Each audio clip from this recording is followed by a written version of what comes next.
Comprendre comment se fabrique l'information à l'heure des fake news, c'est l'une des ambitions de la semaine des médias. Elle a démarré hier en Suisse romande. Et pour donner la leçon, des journalistes s'invitent à l'école. Notre correspondant Valais Romain Carupt s'est prêté à l'exercice.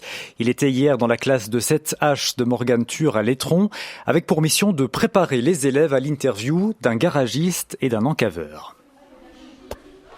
Aujourd'hui, on va préparer des questions. On va prendre un angle. Alors, Romain va vous expliquer ce que c'est l'angle au niveau journalistique. Ce sera un petit peu la relation entre employeur et apprenti. Romain, je te laisse parler de l'angle, s'il te plaît. Quand on fait une interview, il faut lui donner un angle, c'est-à-dire un thème. Vous allez vous poser beaucoup de questions, mais les questions que vous allez poser doivent faire partie d'un même thème, d'une même actualité. Et là, effectivement, les questions relation employeur-apprenti, c'est pas de dire combien ça pèse un camion, est-ce que ça prend beaucoup de temps de le réparer, pourquoi ils sont bleus, ce genre de questions. Vous allez devoir les orienter sur la relation employeur-apprenti. Qu'est-ce que vous avez mis pour l'instant ? Comment ça se passe la réparation ? Est-ce que vous avez perdu des employés à cause du Covid et quelle étude faut-il faire pour faire ce métier ? Comment ça se passe la réparation ? C'est une question qui a un lien entre l'employeur et l'apprenti. Non. Alors qu'est-ce qu'on fait avec cette question ? Je sais pas. On la supprime. Qu'est-ce que vous voulez savoir si vous êtes apprenti chez Bouchard Voyage ?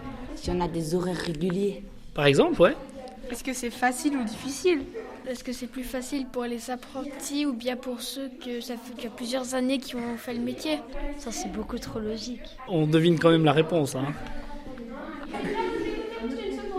Je suis passé dans les groupes. C'est difficile de rester sur un angle parce qu'on se limite, évidemment, hein, mais c'est important de se limiter. Ce sera des interviews différentes. Quelle est la relation entre les employeurs et les apprentis ? Si cette cave licencie la moitié de ses employés, on va lui poser des questions sur cela. Pourquoi est-ce que vous licenciez la moitié de vos employés ? Est-ce que vous n'auriez pas pu trouver d'autres solutions ? Au milieu de cette interview-là, vous n'allez pas demander « Et en fait, comment est-ce qu'on fait du vin ? Et puis, pourquoi vous avez voulu faire du vin ?» Ça n'a rien à voir. Il faut rester sur l'angle. Et là, c'est la même chose. C'est le salaire que je veux savoir.